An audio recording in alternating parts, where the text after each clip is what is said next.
Chapter 43. I grabbed the jutting corner of the box and tugged. It didn't give.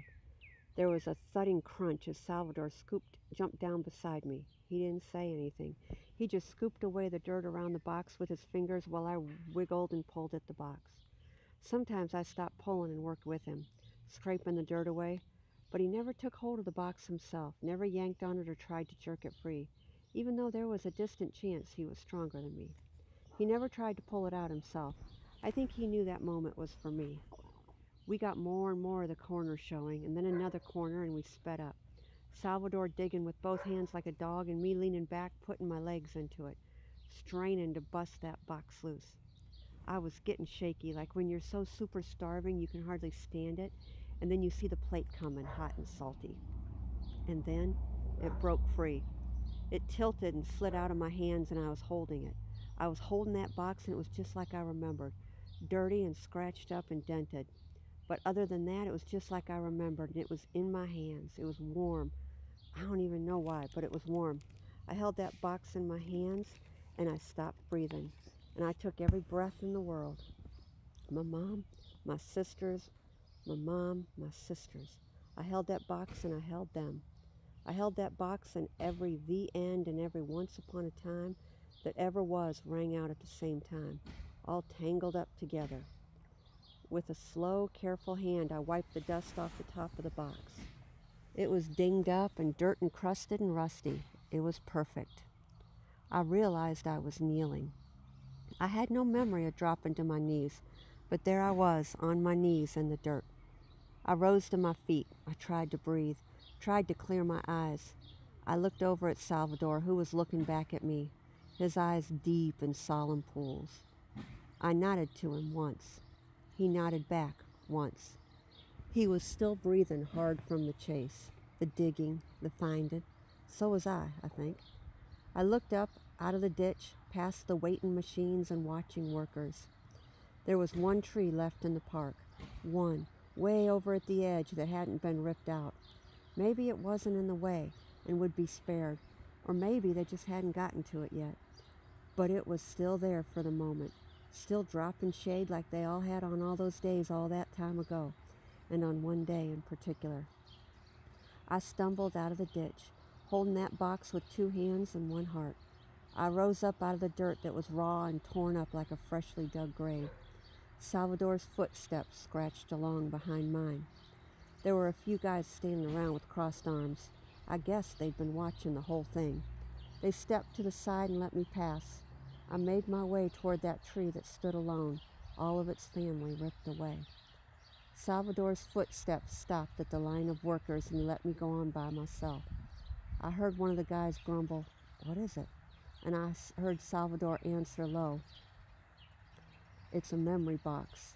She buried it there with her mom." And then I heard someone say, "Well, where's her mom?" And Salvador almost whispered his answer, but I still heard it. "She's dead." And then there was a big silence, a heavy silence, an understanding kind of silence, and not one of those folks said a word, and not one of those folks complained about the interruption, and not one of those folks told me to hurry the heck up so they could get back to work. "Hey!" The voice cut through the moment. It was the cop, of course. "Hey, where are you going?" His voice got louder as he spoke, so I knew he was jogging up behind me. "Leave her alone, man," I heard one of the guys grumble. "Leave her alone? Do you have any idea what she—" "Oh, give it a rest, dude. You can wait 1 minute. I mean, she ain't going nowhere, right?" The cop, though, would not give it a rest, and he wasn't going to give me 1 minute either. "Stop," he said, and I could hear his angry footsteps stomping up behind me. "Can you hear me? Stop!" I could, and I didn't. I was going to the shade of that tree, that last tree standing, and I was going to sit down in whatever shade she offered, and I was going to open up that box, and I was going to spend a little time with my mom and my sisters right here in our park. But the cop wasn't giving up easy. He puffed up beside me. "Hey," he said gruffly, "you need to stop." I kept my eyes straight ahead and my feet moving. I didn't trust my throat to speak. The memories were all around me, the ghosts waiting under the tree. I didn't want to lose them ever again. "Hey," he said, and he grabbed my arm. "You need to stop now." His fingers locked onto my arm hard, and he stopped me hard and spun me around hard. He was all hardness, that cop. I didn't have it in me to deal with all his hardness because there was nothing hard left in me. I was soft and broken and falling apart right down to my middle, but I was ready to fight that cop to the end to do what I needed to do, what I was aching to do, what I was almost dying to do. I was ready to fight his hardness because, gosh darn it, the world is hard enough as it is without hard people making it even harder. I was ready to fight. Turns out I wasn't the only one. I'd only gotten as far as opening my mouth when there was a coming at us fast, drumming in the ground, a little thunder rolling our way for just a second before it got to us. Well, before she got there. She hit him from the side and she brought a cloud of dust with her. Gladys came flying from our periphery, her head lowered and her horns ready, and she gave that cop a headbutt and he ain't ever gonna forget. Yeah, she rammed him hard. That hard cop met the hard end of a hard goat, and the goat won. There was a grunt and a coughing whoosh of breath when she hit him. He went straight down to the ground and skidded a bit on his butt, his feet kicking up in the air. When he came to rest in a dirty little cloud, Gladys stood over him, head lowered, pawing the ground with a hoof and clearly ready for round two. The cop looked at her, and I'd say the vast majority of the hardness had left him. His eyes were wide as quarters, his face pale, his mouth hanging open. "I'm sorry, officer," I said quiet.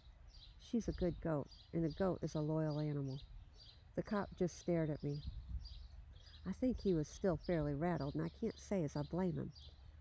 "I'm going to go over to that tree over there, and I'm going to go through this box, just for a few minutes, and then I'll go with you. You don't need your gun, you don't need your handcuffs." I looked at Gladys, who was still trembling with ready indignation. "You probably do need to avoid eye contact and sudden movements, though." Gladys snorted. The cop twitched and flinched. "Just a few minutes," I repeated, right into his eyes. "Okay?" The cop swallowed, eyes still wide. He nodded. "Thank you," I said. The box felt heavy in my hands, and it felt weightless. I turned and walked over to the tree and knelt down in the grass. I set the box on the ground in front of me. There was a little metal clasp that clicked shut and held the box closed. Slowly, I lifted it up. It was rusty and it was stubborn, but after a second, it popped open. I took a breath, one deep breath of air down into the very bottoms of my lungs. I felt them. I felt them all around me, looking over my shoulders, putting their arms around me. They were there. I opened the box.